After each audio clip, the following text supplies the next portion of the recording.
Welcome to మార్గం. Elections reason వల్ల, election related special programmes వల్ల అండ్ అలాగే ఎలక్షన్స్ కోసం పాలిటీషియన్ స్పెషల్ ఇంటర్వ్యూస్ వల్ల టోటల్ గా నేను నాతో పాటు మా క్రూ మొత్తం బాగా ట్రావెల్ చేయాల్సి వచ్చింది. ఇందులో భాగంగా we took a very small break and Rajinikanth గారి లేటెస్ట్ డైలాగ్ లాగా లేట్ అయినా లేటెస్ట్ గా ఈ వారం మీ ముందుకు వచ్చేసింది మార్గం. అండ్ ఎవ్రీ వీక్ లానే ఈ వీక్ కూడా ప్రెగ్నెన్సీకి సంబంధించి, ప్రెగ్నెన్సీ రిలేటెడ్ ఇష్యూస్ కి సంబంధించి, ప్రెగ్నెన్సీ రిలేటెడ్ ట్రీట్మెంట్స్ కి సంబంధించి మనల్ని ఎన్లైటన్ చేయడానికి we have with us 49 hospitals నుంచి డాక్టర్ సుమవర్ష గారు. హలో సుమవర్ష గారు. హలో. సో ఇందాక నేను చెప్పినట్టుగా లేట్ గా వచ్చినా లేటెస్ట్ గా ఫుల్ ఎక్విప్డ్ గా వచ్చేసాము. అండ్ ఈ రోజు ఆడియన్స్ కి మనం మాట్లాడబోతున్న సబ్జెక్ట్ ఇస్ అబౌట్ ఐవీఎఫ్ అన్నమాట. సో స్టార్ట్ చేద్దామండి. ఇదివరకు లాగానే చాలా బేసిక్ నుంచి ఇంకొంచెం నెక్స్ట్ లెవెల్ కి తీసుకెళ్దాం. సో వాట్ ఈస్ ఐవీఎఫ్, ఏం చెప్తారు? సో ఐవీఎఫ్ అనేది టెస్ట్ ట్యూబ్ బేబీ పద్ధతిలో ఒక విధానం. దాంట్లో ఆడవాళ్ళకి శరీరం నుంచి ఎగ్స్ తీసి భర్త కణాలతో కలిపి ఎంబ్రియో అనేది మనం బయట ల్యాబ్ లో తయారు చేసి తయారైన ఎంబ్రియోని గర్భసంచిలో పెడతాం. సో ఈ ప్రాసెస్ ద్వారా ప్రెగ్నెన్సీ రాకుండా ఎంతో మంది బాధపడుతున్న కపుల్స్ కి ప్రెగ్నెన్సీ రావడం అనేది చూసాము. అందరికీ చేయాల్సిన అవసరం లేదు, కొన్ని సందర్భాల్లో చేస్తాము. ట్యూబ్స్ బ్లాక్ ఉన్నా, లేదా స్పర్మ్ కౌంట్ మరీ తక్కువ ఉన్నా, లేదా ఎగ్ నంబర్ మరీ తక్కువ ఉన్నా, సో కొన్ని కండిషన్స్ లోనే ఇది చేయడం జరుగుతుంది. ఒక కపుల్ మా దగ్గరికి వచ్చినప్పుడు కొన్ని బేసిక్ టెస్ట్లు చేసి ఎవరికైతే అవసరం ఉందో వాళ్ళకి ఐవీఎఫ్ సజెస్ట్ చేస్తాం. సో ఐవీఎఫ్ అనేది ఎలా చేస్తారు, ఎవరికి చేస్తారు, ఇన్ డీటెయిల్డ్ గా ఐవీఎఫ్ గురించి మేము మాట్లాడే ముందు మీకు గనక ప్రెగ్నెన్సీ రిలేటెడ్ ఏదైనా ఒక ప్రాబ్లమ్ తో బాధపడుతున్నట్లయితే సాక్షి స్క్రీన్ మీద కనిపిస్తున్న నంబర్ కి ఫోన్ చేయండి. లైవ్ లో మా టీం మీతో కనెక్ట్ చేస్తారు. సో దట్ మీరే డైరెక్ట్ గా డాక్టర్ గారితో మాట్లాడొచ్చు అండ్ మీ ప్రాబ్లమ్ కి సంబంధించిన ఒక సొల్యూషన్ తెలుసుకునే ప్రయత్నం చేయొచ్చు. మీన్వైల్ ఐవీఎఫ్ అనేది అసలు ఎలా చేస్తారు మేడం? సో ఐవీఎఫ్ అనే పద్ధతిలో నేను చెప్పినట్లు ఆడవాళ్ళకి ఎగ్స్ శరీరం నుంచి తీయాలి. సో దీనికోసం మేము వాళ్ళకి పీరియడ్ వచ్చిన సెకండ్ డే నుంచి అండాశయంలో ఉన్న ఎగ్స్ అన్ని పెరగడానికి ఇంజెక్షన్స్ ఇస్తాం. ఇంజెక్షన్స్ ఆన్ అన్ యావరేజ్ ఒక 10 to 12 days ఇవ్వడం జరుగుతుంది. సో ఎప్పుడైతే ఈ ఎగ్స్ అనేవి పెరుగుంటాయో నైట్ ఒక ఇంజెక్షన్ ఇస్తాం మెచ్యురేషన్ కోసం. ఇంజెక్షన్ ఇచ్చిన 35 hours తర్వాత శరీరం నుంచి ఆ ఎగ్స్ తీయాలి. సో మత్తిచ్చి తీస్తాము. అదే రోజు శాంపిల్ తీసుకుంటాం హస్బెండ్ దగ్గర. ఆ శాంపిల్లో ఉన్న స్పర్మ్స్ ని సెలెక్ట్ చేసుకొని ఎగ్ అండ్ స్పర్మ్ ని కలుపుతాం. సో ఈ కలిపే విధానంలో తేడా ఉన్నప్పుడు మనం ఒకటి ఐవీఎఫ్ అంటాం, ఒకటి ఇక్సీ అంటాం. సో ఇక్సీలో మనం ఒక్కొక్క ఎగ్ లోకి స్పర్మ్ నీడిల్ ద్వారా ఎక్కిచ్చేస్తాము. ఐవీఎఫ్ లో ఒక్కొక్క ఎగ్ ని కొన్ని స్పర్మ్స్ తో పాటు వదిలేస్తే స్పర్మ్ న్యాచురల్ గా సెలెక్ట్ అయ్యి ఎగ్ లోకి ఎంటర్ అవుతుంది. సో ఇలా ఫర్టిలైజేషన్ అనేది ల్యాబ్ లో జరుగుతుంది. అండ్ వన్స్ ఫర్టిలైజేషన్ జరిగిన తర్వాత ఎంబ్రియోస్ ఫామ్ అవుతాయి. అండ్ ఎంబ్రియోస్ లో బెస్ట్ వన్ సెలెక్ట్ చేసుకొని గర్భసంచిలో లైనింగ్ అనేది పెరిగిన తర్వాత మళ్ళీ ఆ ఎంబ్రియోస్ ని ఇన్సర్ట్ చేస్తాం. ఐవీఎఫ్ అనేది అసలు ఎవరికి చేస్తారు? ప్రతి ఒక్కళ్ళకి, అంటే ఒక 2-3 years తర్వాత వాళ్ళకి ప్రెగ్నెన్సీ రాకపోతే ఫస్ట్ చేసే స్టెప్ ఐవీఎఫ్? సో ఐవీఎఫ్ అనేది కొన్ని ఇండికేషన్స్ లోనే చేస్తామండి. సో ఒక కపుల్ వచ్చినప్పుడు వాళ్ళ బేసిక్ ఇన్వెస్టిగేషన్స్ చేసినప్పుడు ఒకవేళ ట్యూబ్స్ 2 బ్లాక్ ఉన్న ఆడవాళ్ళకి, స్పర్మ్ కౌంట్ బాగా తక్కువ ఉన్నా, ఎగ్ నంబర్ బాగా తక్కువ ఉన్నా, ఎండోమెట్రియోసిస్ అనే కండిషన్ స్టేజ్ 3 స్టేజ్ 4 అట్లా ఉన్నా, లేదా మల్టిపుల్ టైమ్స్ ఐయుఐ చేసి ఆల్రెడీ ఫెయిల్ అయి ఉన్నా, లేకపోతే ఒక్కొక్కసారి లేట్గా వస్తారు వాళ్ళు, ఒక 5 years 10 years మ్యారేజ్ అయిపోయి వస్తారు. సో వాళ్ళకి సక్సెస్ రేట్ బెటర్గా ఉండాలి అని వాళ్ళకి డైరెక్ట్గా ఐవీఎఫ్ చేయడం జరుగుతుంది. But usually it's not the first step అండి. అంటే అన్లెస్ వేరే ఆప్షన్ లేదు అంటే తప్ప ఐవీఎఫ్ యూజువల్గా సజెస్ట్ చేయము. పాలకొల్లు నుంచి రాజు గారు కాల్ చేశారు, లైన్ లో ఉన్నారు, మాట్లాడదాం. ఫస్ట్ రాజు గారు చెప్పండి, మీ సమస్య ఏంటి? నమస్తే మేడం, మా బాబుని ఇప్పుడు 28 years అండి. హలో హలో, మా బాబుది 28 years అండి.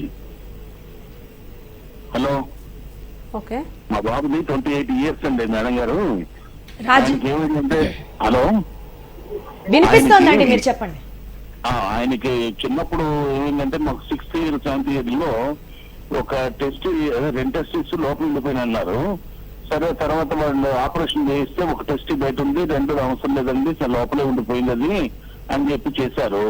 అయితే ఏంటంటే ఇప్పుడు 28 years ఆయనకి ఏంటంటే మొన్న మీ వీళ్ళకి ఎవరికో చూపిస్తే స్పెర్మ్ కౌంట్ బాగా తక్కువగా ఉంది అని చెప్పి అన్నారంట. దానికి ఏంటి అనేది కొంచెం తెలియజేస్తారా? రేపు పొద్దున ఫర్దర్ గా ఏంటి కొంచెం వివరంగా తెలియజేయండి madam. Okay. So sperm count తక్కువ ఉంది అంటే ఎంత ఉంది అనేది ఏమైనా క్లారిటీ ఉందండి? బాగా తక్కువ ఉన్నది అన్నారు మేడం. తక్కువ కాదు, అసలు లేదు అన్నట్టుగా అన్నారు. Okay, probably okay, zero count అయి ఉండొచ్చండి. ఎందుకంటే ఎస్, సో మామూలుగా పుట్టుకతో బీజం కిందకి జారి ఉండాలండి శరీరం నుంచి బయటికి. సో మనకి టెస్టిస్ అనేది టెంపరేచర్ కొంచెం తక్కువ మెయింటైన్ అవుతే తప్ప మనకి కణాల ఉత్పత్తి అనేది జరగదు. ఈ కారణం వల్లే పుట్టుకతో అది బయటికి జారి ఉంటాయి, శరీరం నుంచి కొంచెం బయటకు ఉంటే వాటికి అంటే టెంపరేచర్ కొంచెం తగ్గుతుంది కాబట్టి కణాల ఉత్పత్తి బాగా జరగాలి. బట్ మేబీ 6 years వరకు శరీరం లోపలే ఉండిపోయినాయి కాబట్టి టెస్టిస్ ఏమైనా డ్యామేజ్ అయి ఉంటుంది, దానివల్ల కణాల ఉత్పత్తి జరగకపోవడం వల్ల మేబీ జీరో కౌంట్ అనేది ఉండొచ్చు. సో ఇలాంటప్పుడు బీజం నుంచి కణాలు తీసి ట్రై చేయొచ్చు, కానీ బై బర్తే కొన్ని ప్రాబ్లమ్స్ ఉన్నప్పుడు అట్లా కూడా మనకి స్పర్మ్స్ దొరకడానికి తక్కువ ఛాన్సే ఉంటుంది. బట్ ఇది కొన్ని హార్మోన్ టెస్ట్లు స్కానింగ్ అది చేస్తే మనకి బెటర్ క్లారిటీ వస్తుంది. అంటే ఒకటైతే బయటకి వాళ్ళు పెట్టగలిగారు అంటున్నారు, రెండోది అసలు ఎక్కడుంది అనేది ఫస్ట్ చూసుకోవాలి. ఐడియలీ అంటే బయటకి రాకపోతే ఆ టెస్టిస్ని తీసేయడమే బెటర్ అండి, ఎందుకంటే ఇది ఫ్యూచర్లో క్యాన్సర్గా మారే అవకాశం ఉంటుంది. సో ఒకసారి సంప్రదిస్తే మంచిది, ఎగ్జాక్ట్ టెస్టిక్యులర్ లొకేషన్స్ ఏంటి అండ్ హార్మోనల్ లెవెల్స్ బాడీలో ఎలా ఉన్నాయి, ఒకవేళ సర్జికల్ స్పర్మ్ రిట్రీవల్ చేయాలి అంటే ఎంతవరకు స్పర్మ్స్ దొరికే అవకాశం ఉంది అనేది బెటర్ క్లారిటీ వస్తే దాన్ని బట్టి ట్రీట్మెంట్ డిసైడ్ చేయొచ్చండి. Last option will be donor sperm. Maximum తన స్పర్మ్ వచ్చే అవకాశం ఉంటే దానికి ట్రై చేస్తాము, but as a last option donor స్పర్మ్కి వెళ్లాల్సి వస్తుంది.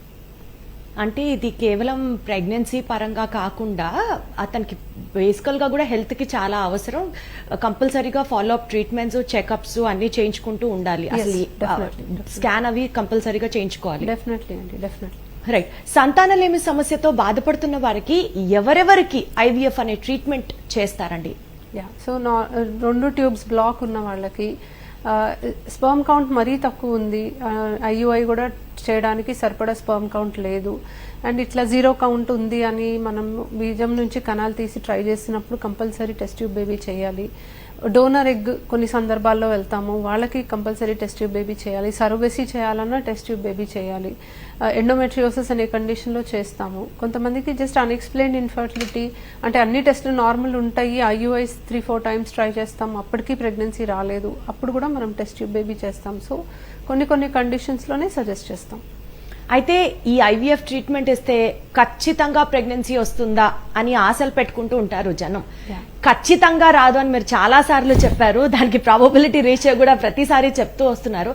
బట్ అన్నిటికంటే ఇది చాలా యాక్యురేట్ అన్నట్లు ఏమన్నా చెప్పగలమా మనం ఐవీఎఫ్ అనేది? డెఫినెట్లీ. సో మనం ప్రెగ్నెన్సీ కోసం చేసే అన్ని ప్రయత్నాల్లో కల్లా టెస్ట్ ట్యూబ్ బేబీ ప్రాసెస్కే మాక్సిమం సక్సెస్ రేట్ ఉంటుంది.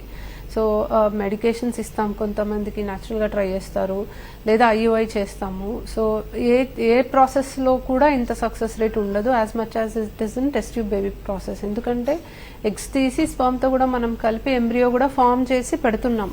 సో చాలా మందికి స్పర్మ్స్ తక్కువ ఉండడం వల్ల ఎగ్ దగ్గరికి అసలు రీచ్ అవ్వవు. కొంతమందికి అండం సరిగ్గా ఉత్పత్తి అయ్యి విడుదలవడం అనేది జరగదు పీసీఓడి లాంటి కండిషన్స్లో. కొంతమందికి ట్యూబ్స్ బ్లాక్ ఉండొచ్చు. సో ఇవన్నీ మనం బైపాస్ చేసుకొని టెస్ట్ ట్యూబ్ బేబీలో ఎగ్స్ తీసి స్పర్మ్తో కలిపి ఎంబ్రియో ఫామ్ చేసి కూడా పెడతాం. కానీ పెట్టాక ఎంబ్రియో అతుక్కొని లైఫ్ రావడం మాత్రం మన చేతిలో ఉండదు కాబట్టి ఇట్స్ నాట్ 100%. బట్ దీనికి మించి సక్సెస్ రేట్ ఉన్న ప్రాసెస్ అయితే లేదు. ఇప్పుడు ఇదే అన్నిటికంటే ఎక్కువ సక్సెస్ఫుల్ ప్రొసీజర్ అంటే ఆ ప్రాసెస్ కూడా ఇంకా సక్సెస్ఫుల్ గా ఉండడానికి పేషెంట్ పరంగా వాళ్ళు తీసుకోవాల్సిన జాగ్రత్తలు లాంటివి ఏమన్నా ఉంటాయా? సో డెఫినెట్లీ మనం టెస్ట్ ట్యూబ్ బేబీ చేసిన ఆడవాళ్ళకి ఎగ్స్ శరీరం నుంచి తీస్తాము, స్పర్మ్స్తో కలుపుతాము. ఎగ్ అండ్ స్పర్మ్ క్వాలిటీ బాగుంటేనే మనకి ఎంబ్రియోస్ అనేవి మంచిగా ఫామ్ అయ్యి ప్రెగ్నెన్సీ వచ్చే అవకాశం ఉండదు. సో ఈ ఎగ్ అండ్ స్పర్మ్ క్వాలిటీ అనేది మన లైఫ్ స్టైల్ని బట్టి ఉంటుంది, ఏజ్ని బట్టి ఉంటుంది. So of course age is a non modifiable risk factor. అంటే అఫ్కోర్స్ ఏజ్ మనం ప్రెగ్నెన్సీ పోస్ట్పోన్ చేయాలి అని అనుకుంటే మనం ముందుగానే ఎగ్ ఫ్రీజింగ్ లాంటివి చేసుకోవచ్చు. బట్ ఆల్రెడీ ప్రెగ్నెన్సీ ఇప్పుడు ఐవీఎఫ్కి మనం స్టార్ట్ అవ్వాలి అన్నప్పుడు age is something which we actually cannot modify. తక్కువ ఏజ్ ఉంటే బెటర్ సక్సెస్ రేట్ ఉంటుంది, ఎక్కువ ఏజ్ ఉంటే సక్సెస్ రేట్ తగ్గుతూ వస్తుంది. ఇది కాకుండా ఫుడ్ తినడంలో కానీ, డైలీ ఎక్సర్సైజ్ చేయడం కానీ, నిద్రలేమి లేకుండా ఉండడం కానీ, ఇలాంటివన్నీ మనకి controllable and modifiable risk factors ఉంటాయి. అండ్ డైలీ సమ్ యాక్టివిటీ చేయడం, యోగా చేయడం, మెడిటేషన్ చేయడం, వాకింగ్ చేయడం, ఇలాంటివన్నీ చేసుకుంటే అగైన్ స్పర్మ్ క్వాలిటీ ఇంప్రూవ్ అవుతుంది. దీంతో మనకి బెటర్ క్వాలిటీ ఎంబ్రియోస్ వస్తే ఆబ్వియస్లీ ఐవీఎఫ్ సక్సెస్ రేట్ కూడా ఇంప్రూవ్ అవుతుంది. రైట్ అండి, మన నెక్స్ట్ కాలర్ శ్రీనివాస్ కాల్ చేశారు, మహబూబ్ నగర్ నుంచి. లైన్ లో ఉన్నారు, ఒకసారి కనెక్ట్ అవుదాం. చెప్పండి శ్రీనివాస్ గారు. నమస్కారం. హలో నమస్తే మేడం, నా పేరు శ్రీనివాస్ రెడ్డి మేడం, మాది మహబూబ్ నగర్ డిస్ట్రిక్ట్ జడ్చల్. అయితే మేడం ఒక లైట్ చెప్పండి, పెళ్ళి 13 సంవత్సరాలు మేడం. మాకు 6 ఇయర్స్ ఒక బాబు పుట్టింది. మళ్ళీ తర్వాత మాకు లేరు మేడం. బాబుకు ఇప్పుడు 8 ఇయర్స్. టెస్ట్ చేయించుకుంటే మాకే అది సౌండ్ కి తక్కువ ఉందని 30% ఉందని నాకు ఐవీఎఫ్ చేయించుకోవడానికి వీలుంటుందా? సో ఐవీఎఫ్ చేయించుకోవడానికి ఎంత తక్కువ కౌంట్ ఉన్నా కూడా మీరు ముందుకెళ్ళొచ్చండి. సో ఎక్కువ శాతం ఒకసారి ప్రెగ్నెన్సీ వచ్చి మళ్ళీ రావట్లేదు అంటే ఒకటి స్పర్మ్ కౌంట్ తగ్గుతుంది, లేదా ట్యూబ్స్ బ్లాక్ అయి ఉంటాయి. సో మీకు చేసిన టెస్ట్లో స్పర్మ్ కౌంట్ తక్కువ ఉందని వచ్చింది కాబట్టి మీకు IVF is a good option. So తక్కువ ఉంది కదా కౌంట్, మరి ఐవీఎఫ్ అయినా సక్సెస్ అవుతుందా అని సందేహం అవసరం లేదు. ఎందుకంటే ఐవీఎఫ్లో ఆడవాళ్లలో ఎన్ని ఎగ్స్ తీస్తామో కరెక్ట్గా అన్ని స్పర్మ్స్ ఉన్నా కూడా మనము ప్రొసీడ్ అవ్వడానికి అవకాశం ఉంటుంది. సో ఐవీఎఫ్కి మీరు ప్రొసీడ్ అవ్వచ్చు. సో యూజువల్ గా ఒక కపుల్ కి పిల్లలు కలగడం లేదు అన్న వెంటనే చాలా ట్రామా ఫేస్ చేస్తూ ఉంటారు, ఒక స్ట్రెస్ లోకి వెళ్ళిపోతుంటారు. అలా కాకుండా అసలు ఏమేం మోడ్స్ ఆఫ్ ట్రీట్మెంట్ ఉన్నాయి వాటి గురించి అవగాహన పెంచుకునే ప్రయత్నం చేస్తే డెఫినెట్లీ ఏదో ఒక మార్గం అయితే కనిపిస్తుంటుంది. అందులో భాగంగా ఈ రోజు స్పెసిఫిక్ గా మేము మాట్లాడుతున్న సబ్జెక్ట్ ఇస్ అబౌట్ ఐవీఎఫ్. కాబట్టి మీలో ఎవరైనా సంతానలేమి సమస్యతో బాధపడుతున్నట్లయితే స్క్రీన్ మీద కనిపిస్తున్న నంబర్స్ కి మీరు ఫోన్ చేయొచ్చు. అండ్ ఫోన్ చేసిన తర్వాత డైరెక్ట్ గా మీ ప్రాబ్లం ఏంటి అన్నది డాక్టర్ గారితో మీరు మాట్లాడితే మీకు సొల్యూషన్ లభించే ఛాన్సెస్ కూడా చాలా ఎక్కువ ఉన్నాయి. అండ్ మేడం ఇందాక మనం మాట్లాడుతున్నప్పుడు ఐవీఎఫ్ గురించి మీరు ప్రోగ్రామ్ స్టార్టింగ్ లో ఇక్సీ అని ఒక పదం వాడారు. సో ఐవీఎఫ్ కి ఇక్సీకి మధ్యలో తేడా ఏంటి అండ్ రెండు ఏ రకంగా డిఫరెంట్? సో ఐవీఎఫ్ ఇక్సీ రెండు టెస్ట్ ట్యూబ్ బేబీ ప్రాసెస్లో 2 విధానాలు. సో ఎగ్స్ తీసిన తర్వాత స్పర్మ్స్ తోటి ఎట్లా ఫర్టిలైజ్ చేస్తాము అనే డిఫరెన్స్ అనమాట ఈ రెండిట్లో. ఐవీఎఫ్లో మనకి స్పర్మ్ కౌంట్ కొంచెం బాగానే ఉంటుంది. సో ఎగ్స్ని కొన్ని స్పర్మ్స్ తోటి మనం ఫర్టిలైజ్ చేయడానికి వదిలేస్తాము అండ్ స్పర్మ్ న్యాచురల్గా సెలెక్ట్ అయ్యి ఫర్టిలైజేషన్ జరుగుతుంది. బట్ ఇక్సీ అనే ప్రాసెస్లో స్పర్మ్ని కూడా మనమే సెలెక్ట్ చేసి ఒక నీడల్ ద్వారా ఒక్కొక్క ఎగ్లోకి స్పర్మ్ని మనమే ఇంజెక్ట్ చేస్తాం.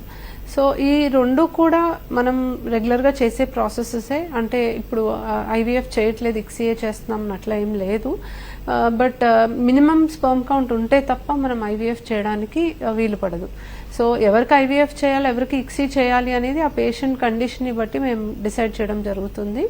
అండ్ రెండు చేస్తూ ఉంటాము సైమిల్టేనియస్గా. ఏది ఎవరికి సూటబుల్ మేము చూసుకొని యూజువల్లీ డిసైడ్ చేస్తాం. స్పర్మ్స్ తక్కువ ఉంటే ఇక్సీ ఈజ్ బెటర్ అంటున్నారు. అలాగే ఎగ్ కౌంట్ కూడా ఏమన్నా ఒక కౌంట్ అనేది ఏమన్నా ఉంటుందా? అది తక్కువ ఉంటే ఐవీఎఫ్ చేయొచ్చా, లేదంటే ఎక్కువ ఉంటేనే ఐవీఎఫ్ చేయాలా, అలా ఏమన్నా బేస్? ఎగ్ కౌంట్ కి యాక్చువల్లీ పెద్ద రిలేషన్ లేదండి. కాకపోతే తక్కువ ఎగ్స్ ఉన్నప్పుడు కొంచెం ఎక్కువ ఇక్సీ చేయడానికే ప్రిఫరెన్స్ ఇస్తారు ఐడియలీ. ఎందుకంటే ఒక్కొక్కసారి ఫర్టిలైజేషన్ ఇప్పుడు ఏమైనా స్పర్మ్ ఫ్యాక్టర్ కూడా ఉండి ఫర్టిలైజేషన్ జరగలేదు అనుకోండి, ఆ ఉన్న తక్కువ ఎగ్స్ కూడా మనకు వేస్ట్ అవుతాయి. సో అలాంటి ఇష్యూస్ ఉంటాయి కాబట్టి. బట్ జనరలీ ఎగ్ నెంబర్ తోటి it doesn't make a difference అండి. స్పర్మ్స్ తక్కువ ఉంటే మాత్రం కంపల్సరీ ఇక్సీ చేయాలి. ఎగ్స్ అసలు తక్కువ అవ్వడానికి గల కారణాలు ఏంటి మేడం? సో ఎగ్స్ తక్కువ అవడానికి చాలా రీజన్స్ ఉన్నాయండి. Most important is age. ఆడవాళ్ళకి ఏజ్ ఎక్కువ అయ్యే కొద్దీ ఎగ్ నంబర్ అనేది తగ్గుతుంది. It's a natural process. By the age of 35 ఆడవాళ్ళకి వాళ్ళ లైఫ్ స్పాన్లో ఉన్న ఎగ్స్లో ఓన్లీ 10% మిగులుతాయి. And almost at the age of 40 only 1 to 2% మిగులుతాయి. So that is the general natural way of reducing eggs getting reduced. But చాలా మందికి ఈ మధ్య చూస్తున్నాము 40 yearsకి ఉండాల్సినట్టుగా 25-30 yearsకే ఉంటుంది. అంటే ఎగ్స్ తగ్గిపోతున్నాయి ఫర్ వేరియస్ రీజన్స్. ఒకటి, పుట్టుకతోనే కొన్ని జెనెటిక్ ప్రాబ్లమ్స్ వల్ల మనకు ఎగ్ నంబర్ తగ్గచ్చు. కొన్ని ఆటోఇమ్యూన్ కండిషన్స్లో ఎగ్ నంబర్ తగ్గచ్చు. ఇవి కాకుండా ఇప్పుడు ఏదైనా ట్రీట్మెంట్స్ వల్ల, ఇప్పుడు క్యాన్సర్కి సంబంధించిన డ్రగ్స్ అలాంటివి తీసుకున్నా ఎగ్ నంబర్ అనేది తగ్గుతుంది. అండ్ ఇప్పుడు టు బి ఫ్రాంక్ ఇవన్నీ ఏవి లేకపోయినా కూడా చాలా మందిలో ఎగ్ నంబర్ తగ్గినట్టు చూస్తున్నాము. So it is nothing but whatever food we are eating or the environment we are getting expose to. అంటే ఇప్పుడు ప్లాస్టిక్స్ వాడక ఎక్కువ అయిపోయింది, సో అది మనకు తెలియకుండానే ఆ మైక్రో ప్లాస్టిక్స్ ఇన్హలేషన్ అవ్వచ్చు, మనం తాగే వాటర్లో అవ్వచ్చు. ఆ ప్లాస్టిక్ వల్ల కొన్ని యూనో ప్రాబ్లమాటిక్ కెమికల్స్ రిలీజ్ అవుతూ ఉంటాయి. అండ్ ఇప్పుడు ఆర్గానిక్ ఫుడ్ మనకు దొరకట్లేదు, సో ఆ పెస్టిసైడ్స్ వల్ల మనకి కొంచెం ప్రాబ్లమ్స్ వస్తూ ఉంటాయి. సో అలా మనకు తెలియకుండానే వేరియస్ రీజన్స్ వల్ల ఎగ్ నెంబర్ తగ్గిపోవడానికి అవకాశం ఉంటుంది. అంటే దీని గురించి మనం మాట్లాడదాం మేడం. మనకి ఆశ అని నర్సరావుపేట నుంచి కాలర్ లైన్ లో ఉన్నారు, ఒకసారి కనెక్ట్ అవుదాం. ఆశా గారు చెప్పండి. మేడం హలో, నమస్తే మేడం. చెప్పండి. నేను నమస్తే. మా పిల్ల 7 ఏళ్ళు అయిందండి. నేను హాస్పిటల్లో చూపించుకుంటే అండాశయాలు చిన్నగా ఉన్నాయని చెప్పారండి మేడం గారండి. ఇలా ఉన్న ఐవీఎఫ్ Okay. చేయించుకోవచ్చా మేడం? ఓకే, అండాశయం సైజ్ మీద మనకి యాక్చువల్లీ ట్రీట్మెంట్ ఆధారపడదమ్మా. అండ్ అండాశయం సైజ్ చిన్నగా ఉన్నా కూడా ఎగ్స్ అంటే ఫాలికల్స్ అనేవి కనిపిస్తున్నాయి అంటే పెద్ద ప్రాబ్లం ఉండదు. బట్ చిన్నగా ఉండి ఫాలికల్స్ కూడా లేవు అంటే మాత్రం ట్రీట్మెంట్ అవసరము. బట్ ఐవీఎఫ్ ద్వారా చేయాలి అన్నా ఒకవేళ మీకు ఫాలికల్స్ కనుక లేకపోతే డోనర్ ఎగ్కి వెళ్లాల్సిన అవసరం ఉంటుంది. సో అదే ఫాలికల్స్ ఉన్నాయా లేదా అనేది ఇంపార్టెంట్. సైజ్ అండాశయం సైజ్ ఒక్కటే మనకి ఇంపార్టెంట్ కాదు. ఒకసారి మీ రిపోర్ట్స్ తీసుకొని వచ్చి సంప్రదిస్తే మేము చెప్పగలం. నెక్స్ట్ కాలర్ అండి హరి ఫ్రమ్ గుంటూరు లైన్ లో ఉన్నారు. హరి గారు చెప్పండి. 7 సంవత్సరాల పాపం మేడం, సెకండ్ ప్రెగ్నెన్సీ ప్లాన్ చేస్తున్నాం మేడం. ఏ విధంగా వెళ్ళగలరు మేడం, చెప్తారు మేడం మాకు. ఓకే, యాక్చువల్గా 7 సంవత్సరాల పాప ఉంది. ఇప్పుడు 6 years పాప మేడం. 6 years బాబు. ఐవీఎఫ్ కింద బెస్ట్, ఐవీఎఫ్ సో కింద బెస్ట్ మేడం. లైక్ నా ఏజ్ ఐయుఐ కెన్ చెప్పండి. మా మిస్సెస్ వయసు వచ్చేసి 28 మేడం. ఓకే, ఇప్పుడు యాక్చువల్లీ మీరు ఎన్ని ఇయర్స్ నుంచి ట్రై చేస్తున్నారండి సెకండ్ ప్రెగ్నెన్సీ కోసం? 1 year నుంచి మేడం. ఓకే, సో 1 year నుంచే ట్రై చేస్తున్నారు కదా. బేసిక్లీ మీకు కొన్ని టెస్ట్లు అయితే అవసరం అండి. తనకి స్కానింగ్, మీకు వీర్యకణాల పరీక్ష, ట్యూబ్ టెస్ట్, ఈ 3 మెయిన్ టెస్ట్లు చేస్తాము. అండ్ ఆ టెస్ట్లని బట్టి మీకు ఐయుఐ సూటబులా ఐవీఎఫ్ సూటబులా అనేది డిసైడ్ చేయడం జరుగుతుంది. సో ఓవ్యులేషన్ జరుగుతుంది, ట్యూబ్స్ ఓపెన్ ఉన్నాయి అండ్ స్పర్మ్ కౌంట్ మరీ తక్కువ లేదు అంటే ఐయుఐ చేయొచ్చు. బట్ స్పర్మ్ కౌంట్ తక్కువ ఉన్నా, మరీ తక్కువ ఉన్నా, లేదా ట్యూబ్స్ బ్లాక్ ఉన్నా అప్పుడు మనం ఐవీఎఫ్ సజెస్ట్ చేస్తాము. ఏది అనేది మీ టెస్ట్ రిపోర్ట్స్ని బట్టి ఉంటుంది. అండ్ వీటికి ఎంత కాస్ట్ అవుతుంది అనేది కూడా, తనకి ఎగ్ రిజర్వ్ ఎలా ఉంది, దాదాపుగా ఎన్ని ఇంజెక్షన్స్ పడచ్చు అనేది ఇండివిజువలైజ్ చేసి చెప్పాల్సి ఉంటుంది. సో ఒకసారి వచ్చి బేసిక్ ఇన్వెస్టిగేషన్స్ చేసుకుంటే అసలు మీకు ట్రీట్మెంట్ అవసరమా, బికాజ్ 1 year నుంచే ట్రై చేస్తున్నారు కాబట్టి అన్ని బాగానే ఉంటే ఇంకొంచెం టైం కూడా తీసుకోవచ్చు. ఒకవేళ ట్రీట్మెంట్ అవసరమా లేదా చెప్తాము. అండ్ ఒకవేళ ట్రీట్మెంట్ అవసరమైతే ఐయుఐకి వెళ్ళాలా ఐవీఎఫ్కి వెళ్ళాలా చెప్తాము. మేడం, ఇప్పుడు ఈ హరి గారి కేసులో లాగా మనం చూసుకుంటే ఆల్రెడీ వాళ్ళకి పెళ్ళైన తర్వాత ఒక బాబు ఉన్నారు, 6 years బాబు, దాని తర్వాత ప్రెగ్నెన్సీ కోసం ప్లాన్ చేస్తున్నారు అని అంటే అప్పుడు అంటే ఒకసారి లేని ప్రాబ్లం ఇప్పుడు వచ్చే అవకాశాలు అట్లా కూడా రిఫ్లెక్ట్ అయ్యే ఛాన్సెస్ ఉన్నాయంటారా? ఎస్, డెఫినెట్లీ అండి. మెయిన్ ఏజ్ ఎక్కువ అయ్యే కొద్దీ ప్రాబ్లమ్స్ అనేవి అరైజ్ అవ్వచ్చు. సో ఇంతకు ముందు లైక్ ఇప్పుడు 20s లో ప్లాన్ చేస్తున్నప్పుడు వచ్చినంత ఈజీగా 30s లో ప్రెగ్నెన్సీ రాదు. సో అది మేజర్ లిమిటింగ్ ఫ్యాక్టర్. అది కాకుండా కొంతమందికి ఆడవాళ్లలో ఇన్ఫెక్షన్స్ వల్ల ట్యూబ్స్ తర్వాత బ్లాక్ అవ్వచ్చు, లేదా మగవాళ్ళల్లో వాళ్ళ హ్యాబిట్స్ని బట్టి, లేకపోతే కొంతమందికి షుగర్లు అవన్నీ వస్తూ ఉంటాయి, దాన్ని బట్టి వాళ్ళకి స్పర్మ్ కౌంట్ తగ్గడానికి కూడా అవకాశం ఉంటుంది. సో ఇంతకు ముందు లేని ప్రాబ్లమ్స్ ఇప్పుడు అరైజ్ అవ్వచ్చు. కాబట్టి డెఫినెట్లీ సెకండరీ ఇన్ఫర్టిలిటీ చాలా కామన్గా చూస్తాము. ఫస్ట్ టైం బాగానే వాళ్ళు న్యాచురల్గా ప్రెగ్నెన్సీ కన్సీవ్ అయ్యి వాళ్ళకి డెలివరీ అయ్యి ఉంటుంది. ఇప్పుడు వాళ్ళు చాలా డిఫికల్టీస్ ఫేస్ చేస్తూ ఉంటారు. చాలా మందికి ఐవీఎఫ్ కూడా చేయాల్సిన సందర్భాలు ఉన్నాయి. మేడం, ఇందాక మనం మాట్లాడుకుంటున్నప్పుడు ఇప్పుడిప్పుడు ఎగ్స్ క్వాలిటీ కానీ ఎగ్స్ కౌంట్ కానీ తగ్గుతూ వస్తుంది because of the life style changes, life style modifications అని ఎట్లయితే అనుకున్నామో, ఎస్పెషల్లీ యంగ్ ఏజ్ లోనే వాళ్ళ ఎగ్స్ ని ఫ్రీజ్ చేసి ఎప్పుడు పిల్లలు కావాలనుకుంటే వాళ్ళు అప్పుడు వాటిని యూజ్ చేసుకోవడం అనే ఒక కాన్సెప్ట్ ఇప్పుడు ఎక్కువ అవేర్నెస్ వస్తుంది జనాల్లో అని అనిపిస్తుంది. బికాజ్ ఆల్మోస్ట్ హాలీవుడ్ సెలబ్రిటీస్ అందరూ ఇదే ప్రాసెస్ ఫాలో అవుతున్నారు. ఏమైనా చెప్తారా? అంటే ఇది కేవలం వాళ్ళకి మాత్రమేనా, లేకపోతే even it is open to common public as well? That's a very good question. It's open to everybody అండి. ఎవరైనా కూడా ప్రెగ్నెన్సీ ఏదన్నా కారణం వల్ల పోస్ట్పోన్ చేయాలి అని అనుకుంటే ఒకసారి లైక్ అంటే ఐడియలీ అరౌండ్ 30 years అప్పుడు ఎగ్స్ ఫ్రీజింగ్ చేసుకుంటాం better. Because beyond that postpone చేస్తే వాళ్ళకి ఎగ్ నంబర్ గ్రాడ్యువల్గా తగ్గుతుంది. సో ఎగ్స్ శరీరంలో 20 to 25 years అప్పుడు మ్యాక్సిమం ఉంటాయి. 25 years నుంచి తగ్గుతూ వస్తాయి, బట్ టిల్ 30 స్టిల్ ఓకే. 30 తర్వాత చాలా డ్రాస్టిక్గా తగ్గుతూ వస్తుంది. అండ్ ఎగ్ నంబర్తో పాటు జెనెటిక్ అబ్నార్మాలిటీస్తో బేబీస్ పుట్టే అవకాశం కూడా 30 తర్వాత నుంచి పెరుగుతూ వస్తుంది. సో ఈ రీజన్స్తో మనకి ఎగ్ ఫ్రీజింగ్ అనేది చాలా మంచి ఆప్షన్ అది. సో మేబీ ఇప్పుడు కొంతమంది జాబ్ వల్ల పోస్ట్పోన్ చేయాలనుకోవచ్చు, కొంతమందికి మ్యారేజ్ అప్పుడే వద్దు అని అనుకోవచ్చు, కొంతమంది వేరియస్ రీజన్స్ పెళ్ళయ్యాక కూడా కొంచెం ఒక 4-5 years టైం తీసుకోవాలి అని అనుకోవచ్చు. సో ఇఫ్ మీరు ఖచ్చితంగా ఇన్ని ఇయర్స్ తర్వాతే నేను ప్లాన్ చేసుకోవాలనుకుంటున్నాను అనుకుంటే మీరు సేఫ్గా అరౌండ్ 30 years అన్నా వచ్చి మీ ఎగ్స్ని ఫ్రీజ్ చేయించుకొని ఫ్యూచర్లో ఎప్పుడైతే మీరు ప్రెగ్నెన్సీ కావాలి అని అనుకుంటున్నారో ఆ ఎగ్స్ని వాడి మనం ప్రెగ్నెన్సీ రావడానికి ట్రై చేయొచ్చు. ఇది కేవలం సెలబ్రిటీస్కే కాదండి, even for the common public, for anybody for that matter. ఒకసారి వస్తే మీకు డీటెయిల్స్ అన్నీ తెలుస్తాయి. It's a great option to proceed with.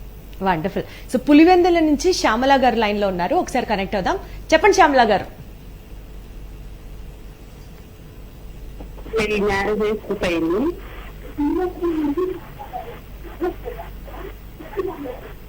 చెప్పండి.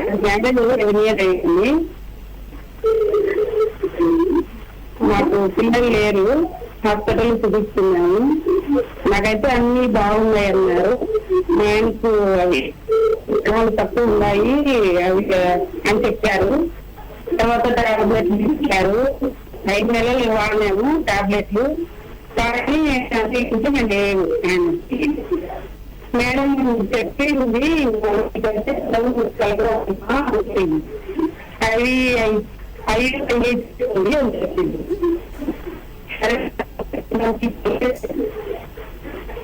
కానీ అందులో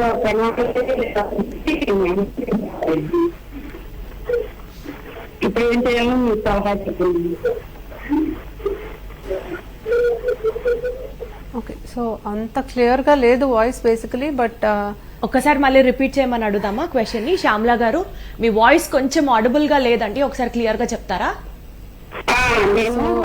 తన ఇన్వెస్టిగేషన్స్ నార్మల్ ఉన్నాయి, హస్బెండ్ కి కౌంట్ తక్కువ ఉంది. అది ఐయుఐ చేసుకోమన్నారు అంటే చేసుకుంటామని మేడం. కానీ ఆయనే చేద్దామని చెప్పారు. అన్ని ప్రాణమే ఉన్నాయి అన్నీ చెప్పారు. ఐయుఐ చేసుకోమని చెప్పారు కానీ బ్రేక్.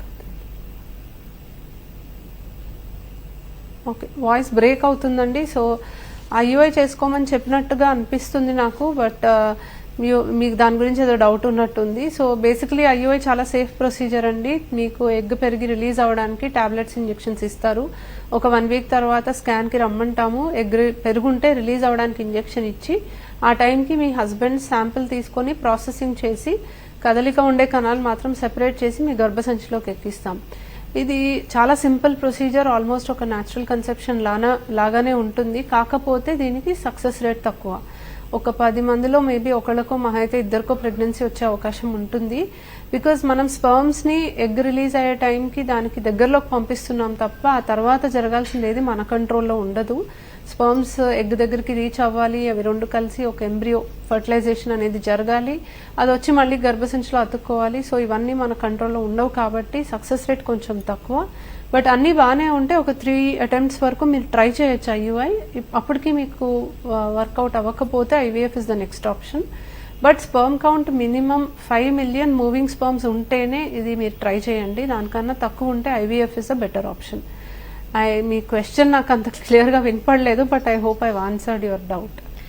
సో చాలా మందితో మాట్లాడుతున్నప్పుడు అసలు ఏం చేయాలి, ఇది సేఫేనా, ఇలా చేస్తే పర్వాలేదా, ఫ్యూచర్ లో ఏదైనా కాంప్లికేషన్స్ వస్తాయా, ఈ ట్రీట్మెంట్ వల్ల బేబీ సేఫ్ ఉంటారా, ఇలా చాలా మిస్కన్సెప్షన్స్ అండ్ చాలా భయాలు ఉన్నాయి. సో మీకు ఇలాంటి పాయింట్ ఎక్కడైనా స్ట్రక్ అయినట్లు అనిపిస్తే డైరెక్ట్ గా డాక్టర్ దగ్గరికి వెళ్ళి మాట్లాడి డెఫినెట్లీ ట్రీట్మెంట్ ఇట్ సెల్ఫ్ అందులో చాలా పాజిటివిటీ ఉంది. సో అంత మంచిగానే జరుగుతుందని ఎక్స్పెక్ట్ చేస్తూ థ్యాంక్ యూ సో మచ్ అండి. ఈ రోజు IVF గురించి డిస్కస్ చేసాం అండ్ ఇది ఇవాల్టి మార్గం. చూస్తూనే ఉండండి లేటెస్ట్ అప్డేట్స్ కోసం సాక్షి టీవీ.